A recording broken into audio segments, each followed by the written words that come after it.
Hey everybody, Josh Sigurdson of World Alternative Media here, and we're joined by Tim Picciott, the Liberty Advisor, Certified Financial Planner, and we've all heard the news at this point of Silicon Valley Bank imploding. This out of Market Insider, it says, Silicon Valley Bank imploded in a single day. It could be just the tip of the iceberg. We have a lot of other headlines up here, like this one out of Natural News. Silicon Valley Bank has now collapsed and 95% of deposits were uninsured. And then we have articles like this one here out of Zero Hedge. It says, record bank run drained a quarter or $42 billion of SVB's deposits in hours, leaving it with negative $1 billion in cash. And I want you guys to check out this clip real quick from Sweet P Bell on Twitter. Check this out.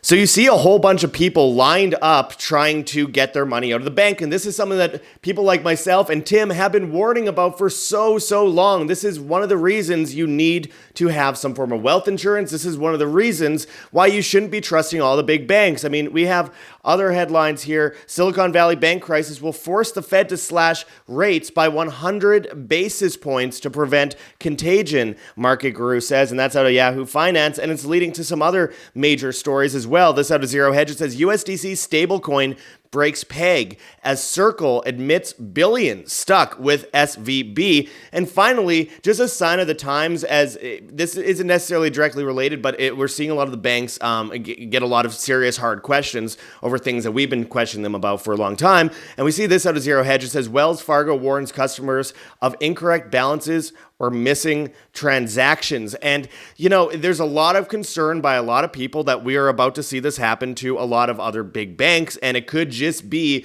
you know, the tip of the spear. It could just be the first domino to fall. So we are going to go into this story and much more today, my friends. But before we do, make sure to check those links below. We have thelibertyadvisor.com. If you want to become a client at Tim Picciott, there's a bit.ly link also in the description where if you go through that, you can you get a free initial consultation with Tim. Just go to that sign up sheet, put your name, number, time, schedule, whatever in. And again, that's that bit.ly link in the description. As well, you can also check our link for heavensharvest.com for long-term storable foods that are non-GMO, Heirloom Seeds, water filtration and storage, books on how to get started. Use code WAM, W-A-M, and you get free shipping on much of those products in the United States. And even if you aren't in the US and you don't qualify, I still urge you to use code WAM because it helps keep you alive and us alive at the same time. Versus today's inflation, you're actually saving money, never mind later, and when the shelves are empty. It's all part of the plot for the Great Reset, for this economic reset. We need to be independent, not dependent. And the state and banks want us dependent, and therefore we need to do the opposite. That's how we win a war for humanity, is by being more human and being more independent. It's in our blood, my friends. We need to actually do something about this before the shelves are empty and before food's prices are through the roof, which they already are, but I mean, it's just a beginning. Anyways, let's get into this. So Tim, Silicon Valley Bank, I mean, it's not a small bank. It's a rather large bank, but I mean, in comparison to a lot of these other banks that we're seeing around the world, I mean, the cash to deposit ratio, as I've been saying for years, on most of these major banks is enormously low. And, you know, is in comparison with Silicon Valley Bank, they weren't even as bad as a lot of the big banks that are still standing, but for how long? And it leads to a lot of people questioning, will I be able to get my money out of the bank if this goes down? And how much will I be insured for? Because we also know there's huge problems with the FDIC and how much they actually insure on people's deposits. So there's a lot of concern. Can you break down what happened at Silicon Valley Bank for those that are still unaware, and what people should know about it?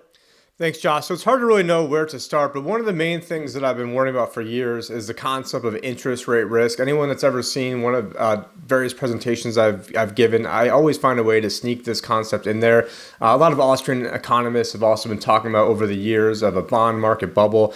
Really, the only thing that's really surprised me is how long this has taken to manifest. But also, it's also important to note that what SVB is doing wasn't actually, I'll say in air quotes, that risky compared to, something like an FTX or, all the fraud that was going on there. So the concept of interest rate risk is when interest rates go up, the underlying values of bonds go down. So if you have a 10-year duration bond, rates go up 1%, you've got $1 million. Now your $1 million would now trade for $900,000. Rates go up 2%, it'd be probably about $780,000 because of compounding.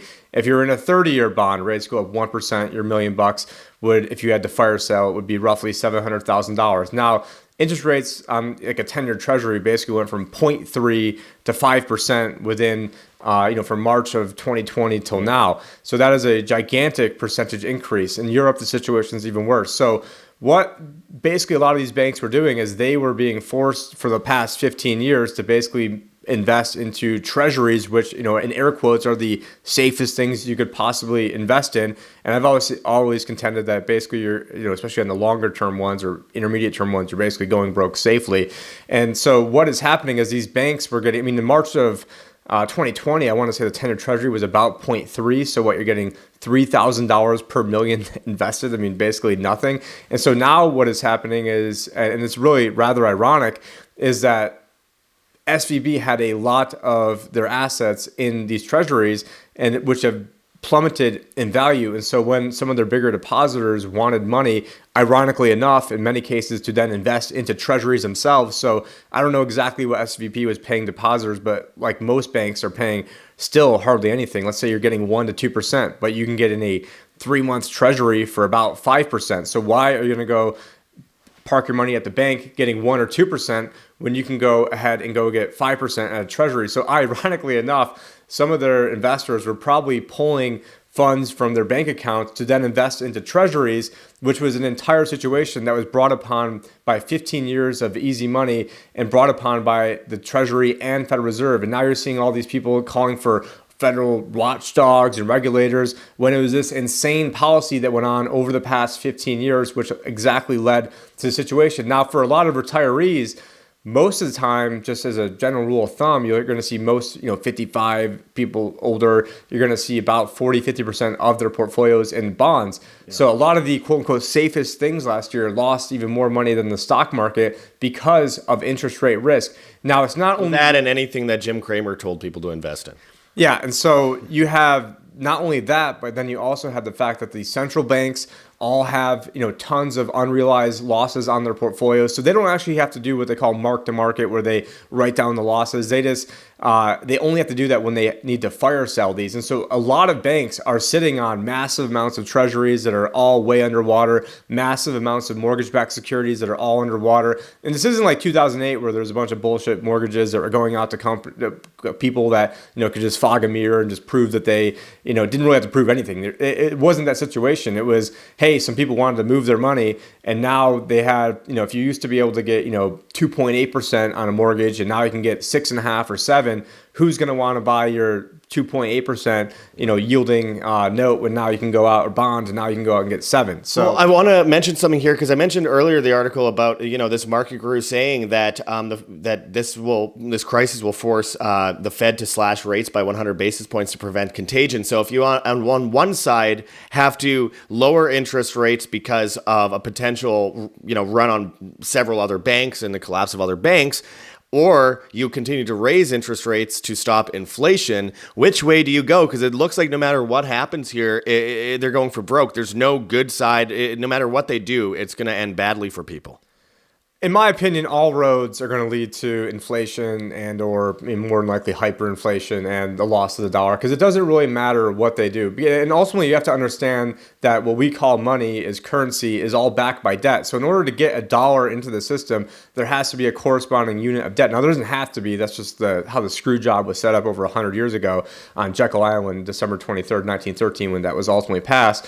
But because the money is debt, you can never get out of debt. And so it's this big con job where we owe interest to bankers at the Federal Reserve level who never had the money to begin with. So they get to print it up out of thin air. Then we have to then borrow from people that never had it. And then they get to collect interest on something that they just typed up on a computer screen and made up. And that's why people like Benjamin Franklin said, in the 1700s, if we ever allow private central banks to issue the currency and credit of our nation, first by inflation, then by deflation, we'll end up homeless on the continent our forefathers conquered, because ultimately the banks are going to end up owning it all. And so that is the end game for them, is to own it all. But it's also the end game of, they know that this is going to happen. So they're just waiting in the wings over here with their central bank digital currency as the problem reacts and solution. And so it doesn't matter. So, and you just pointed out, so they have to lower rates in order to stop, this bleed out of the banking system, which is ironic because, you think higher rates would then attract more capital, but, that capital is going to the treasury market, not going directly to the banks themselves. But this is all a problem that's borne by the Fed, but it's going to hurt a lot of retirees. It's going to hurt a lot of people that really need the money at the most crucial point in their lifetimes. And so, what happens when you get into these currency crises? Oh, now there's, war with Russia. Oh, now there's saber rattling with China. Big surprise. I mean, they can't say that this was a systemic thing that was always going to happen because, as the world reserve currency, we were always going to be in this situation. Well, that's one of the things I really wanted to get into here quickly, Tim, is that the idea is, at the end of the day, this is all supposed to happen. This is meant to happen because it's honestly, in my opinion, it's just a way for people to be able to control you more. They're already controlling the vast public with inflation, with the debt, with their bank accounts, and they're moving into a system which they've trial ran in the last few years by closing people's bank accounts in places like Canada, freezing them, etc., closing down controversial conservative bank accounts, in the United States, and of course what they're doing in Brazil right now, and have been for since Lula, the WEF criminal, got out of jail and suddenly won somehow in that close election. Again, this is all meant to happen because at the end of the day, they propped up China for so long. China, Russia, India, Saudi Arabia now as well, Iraq, Iran most likely. Then you have Egypt, Turkey, South Africa, and Brazil are all getting together in this massive economic pact for a new world reserve currency system based on a basket of currencies similar to the special drawing rights of the IMF. And the IMF has way less power. No one wants to talk about it, but the IMF has way less power right now than BRICS does in overall population and actual money. So with that said, we are actually walking straight into a situation that I think a lot of people don't understand is by a script. It's not like, oh, whoops, our currency's collapsing. I guess, oh, well, what else do we have? Oh, the second biggest or the biggest competitor. Yeah, we'll just go into that. No, it's like, let's set up that competitor. Let's prop up China for decades and use them as a guinea pig state for technocracy. And then when the CBDCs come in, we could just roll out from the US dollar into the new world reserve currency system with China. So when I see banks like this collapse and I see this start to, heat up, I just see the script playing out exactly as it's supposed to, and exactly as I've been warning for now 17 freaking years. 2006 was 17 freaking years ago. It's insane. And since then, I remember talking way back when I was just a kid about how they're going to have a banking crisis. They're going to have to knock everything down. All the dominoes will fall, and then they'll come out with the new world reserve currency system. And that will be the new world order that people are talking about, because there's no better way to control the public than by their money. And if you control people's bank accounts and then control their attitude and their social construct by threatening to remove money from someone's account and not allow you, for example, to spend that money, then they have their new world order. And again, if your money's in the bank, it's not yours, it's a bank's. So again, if you are expecting that all these banks, when they come crashing down, are just going to hand over all your money, that's just not going to happen. And on top of that, the dollar, when we see all these banks collapse, it's going to hurt the dollar a lot, and we are going to witness a major reset in the system. But Tim, I know you want to say something here, but I want to ask about, ways that people out there that are watching can save themselves from this situation. Of course, a lot of people, as I said before, you could become a client of Tim Picciott over at thelibertyadvisor.com, and we also have a bit.ly link for it below. But can you kind of go into how people can mitigate this? Well, this is not financial advice, and obviously it's going to be a little bit different if you're 55 years old versus 25 years old. It's going to be a little bit different if you know a lot about cryptocurrency versus don't, versus what your risk tolerance is versus income. Lots of different, your goals, things like that. But I gave a speech called Crisis Retiring at Acapulco 2019, and it was the blueprint for what to do right before a crisis. And effectively, in that presentation, I had a slide on interest rate risk and what happens when interest rates go up and the underlying bond portfolios, and talking about, essentially the only people that wouldn't get wiped out is someone that had so much money and was living way below their means that they could just live off the piddly amount of interest if that's what they want to do. And so there are other ways where you can have income coming in that, in my opinion, is very, very secure, and then also has components that in the event of, a massive hyperinflation or inflation or the dollar becoming worth less would also then, in my opinion, keep up as well. And so there are ways to do this. Obviously, I think, gold and silver are good hedges. I think,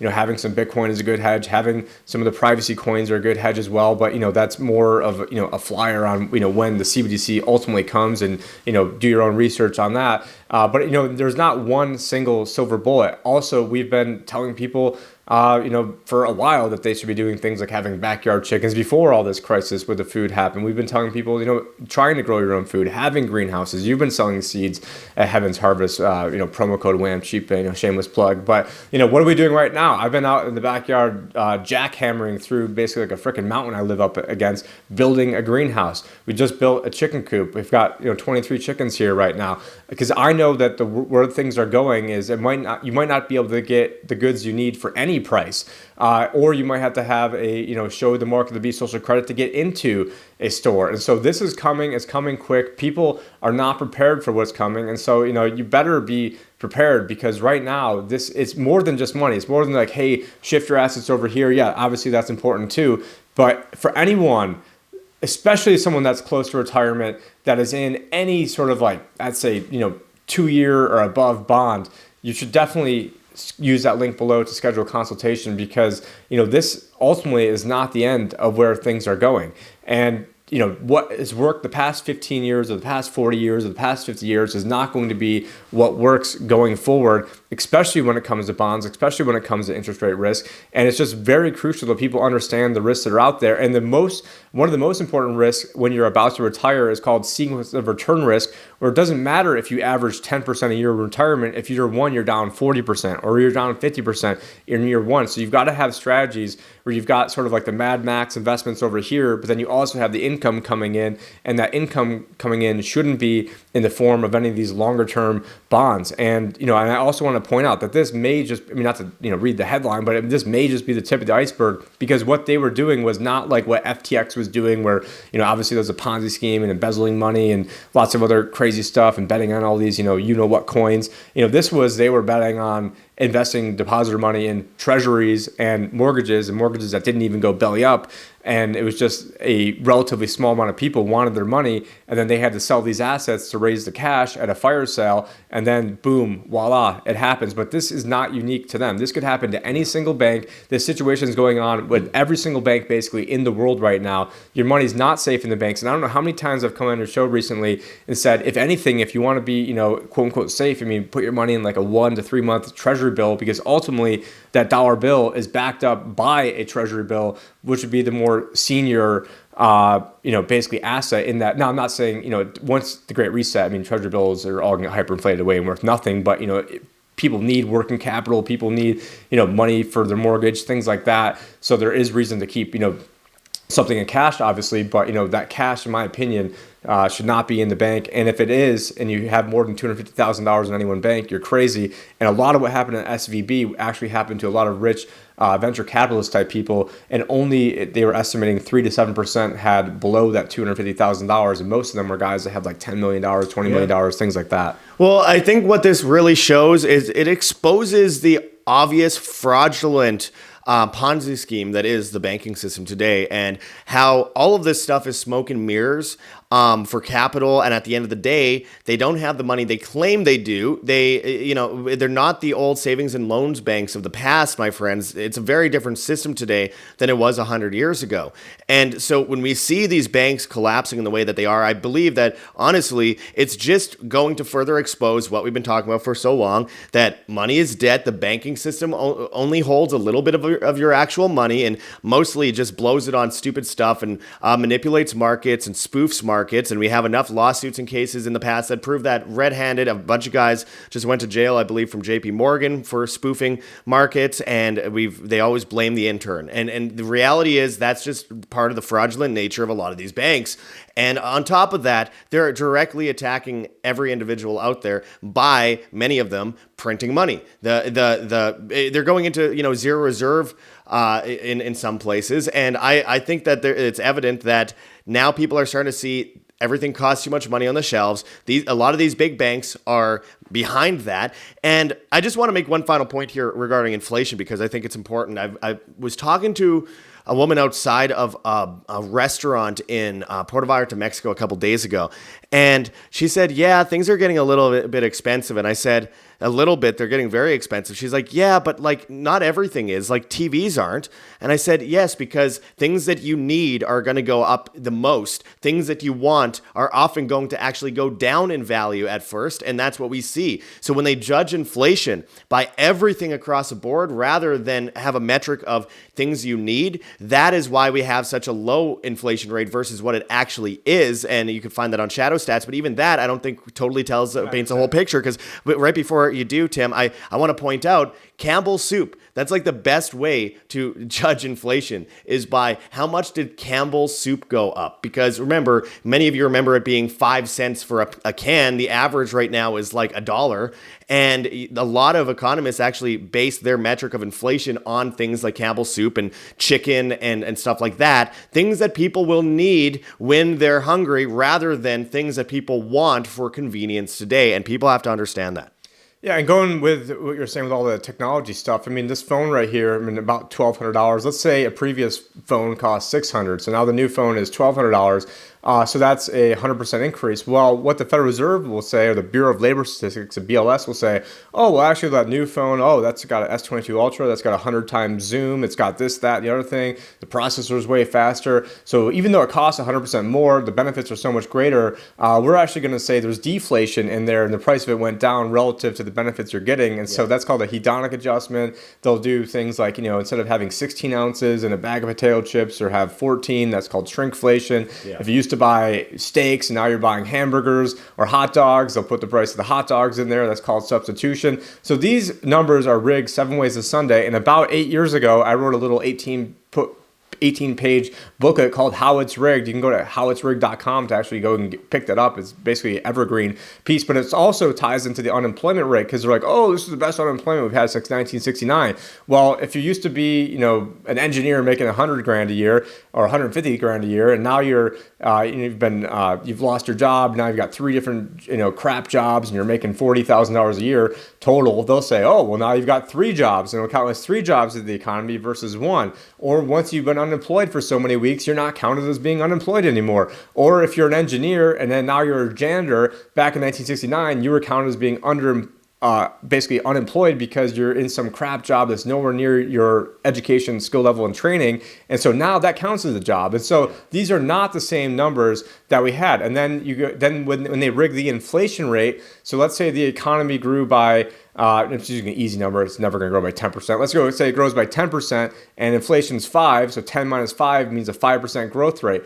Well, what if the inflation rate's really 20%? So then you'd have, the 10 minus 20, you'd have a negative 10% growth rate. Now, for most of the past 15 years, the situation was we probably had about an 8% inflation rate, and I would say the economy was probably growing at 5. So, 5 minus 8 is negative 3. We've been contracting, but everything has been financialized. It's been rigged. It's been gamed. It's all a scam. And eventually it's all going to collapse. And it doesn't matter who gets in, it doesn't matter if it's DeSantis or Trump or Biden or Kamala or Buttigieg or whoever the hell they want to put in there. What is going to happen is they are going to have this BRICS currency with a commodity-backed basket of goods that is going to take significant market share from the dollar. And I don't care who gets in that puppet position, that is going to happen probably within the next 3 to 5 years, probably within the next 2 years, if we're being honest with you. So you need to do things to prepare now. This is basically what I've thought about my entire career, because I started on the day Lehman Brothers crashed. So this has always been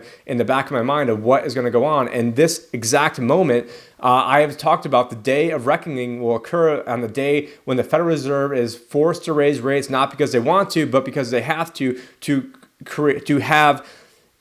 keep the inflation rate in check. And so I've been on video going back 6 years ago saying that exact same sentence. It's exactly what's going on now. So you need to do things today, especially if you're 55 and up, to protect yourself, because this is going to be a complete shellacking across the board.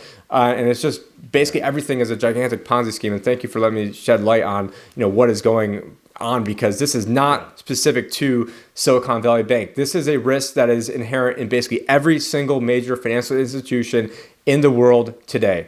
Yeah, and this is what a lot of us have been preparing for so long. This is the beginning of something very big, and we need to take it seriously. So again, there's a whole bunch of ways to get prepared, and one of those ways, of course, is by going to that bit.ly link in the description and getting a free initial consultation with Tim over at that link. Again, you could just fill out the sheet, and I think it's pretty much name, phone number, etc., time of day that you want to book an appointment, etc. And again, thelibertyadvisor.com, and he has thelibertyadvisorshow.com, where you can find a lot of his content as well. I'm going to wrap it up here because I think it's important that not just monetarily, but also when it comes to sustenance, as Tim was mentioning earlier, he has a bunch of chickens here. It's incredibly important to be prepared in that way. So that's why I sell seeds. That's why I have non-GMO storable foods. That's why I have those things, because I know in a certain crisis, it could save your life. And I know that if there were people in places like Buffalo, New York, earlier this year, I can't even remember, time goes by so fast, when all these people died stuck in a storm and people couldn't get food to their house, and it was just, there's blackouts everywhere. If they had some of this stuff, it could have actually kept them, until the disaster was solved. And the same thing with Florida when the hurricane went through. But it's going to be way crazier than that soon, because it's going to be a systemic collapse of the supply chain based on the, very well scripted events, a turn of events that we've been seeing over the last couple years, where they're blowing up plants and blowing up substations and blowing up pipelines and bringing climate policies at the same time as inflation. Yeah, coincidences. I'm a coincidence theorist. Now, seriously, it's very important that people understand this, and it will snowball. And so people keep saying,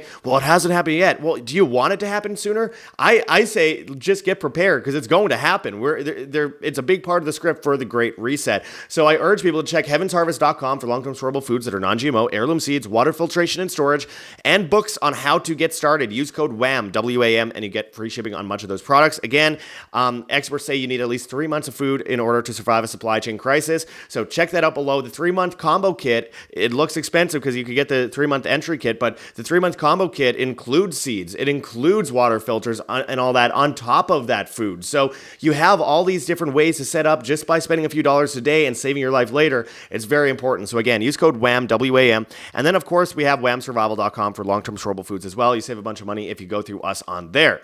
Now, we have many different ways that you could stay private, which is very important. We have ClearPhone, where if you go to that link in the description, you can get a smartphone that doesn't trace and track you. It's got Linux, it's de-Googled, and of course, it has full national coverage. It's faster than an Android. I really urge you to get this today. You have your own private key on this phone so that you aren't tracked and traced, where they can send all that information to the Chinese government for you to then have it integrated with your social credit score later for things that you sent a friend privately. My friends, this is very important, and we have options for that. We have solutions.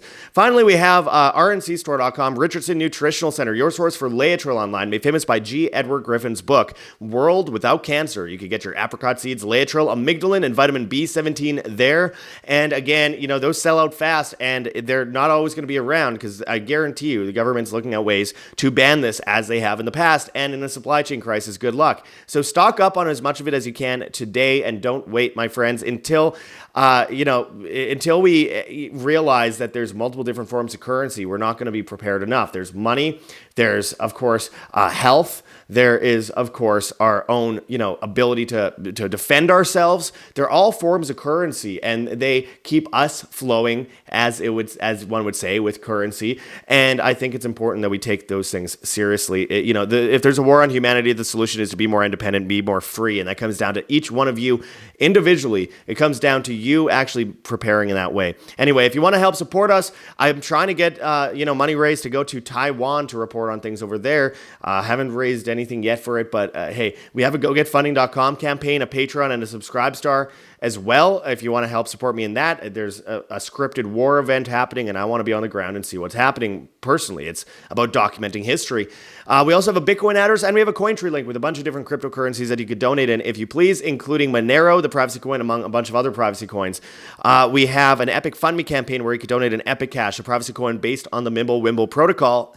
And of course, we have a Teespring store where you can buy merchandise. We're on Rockfin, World Alternative Media. He's on Rockfin at the Liberty Advisor. You can Find our newsletter, www.iamband.com. Takes 2 seconds to sign up for. And of course, we're on Telegram, World Alternative Media. Telegram channel, World Alternative Media Announcements. He has the Liberty Advisor on Telegram as well. And of course, you can find us on Band.video, BitChute, Odyssey, Rumble, and Brighteon at World Alternative Media, Hive, Steemit, and Vigilante.tv at Josh Sigurdson, and on the bad guys, TikTok and Instagram, World Alternative Media, Twitter and Getter at World Alt Media, and all the major podcast platforms like Spotify, Podbean, Apple Podcasts, and Google Podcasts. Help us reach new people by going to those podcast formats, following us on there, and giving us a good 5-star rating so that we can mobilize more human beings to stand for their humanity. Anyways, hit that like button, share on social media, hit the notification bell, and hit subscribe if you have not yet already. And until next time, my friends, this is Josh Sigurdson and Tim Picciott signing out from World Alternative Media. Find the truth, be the change.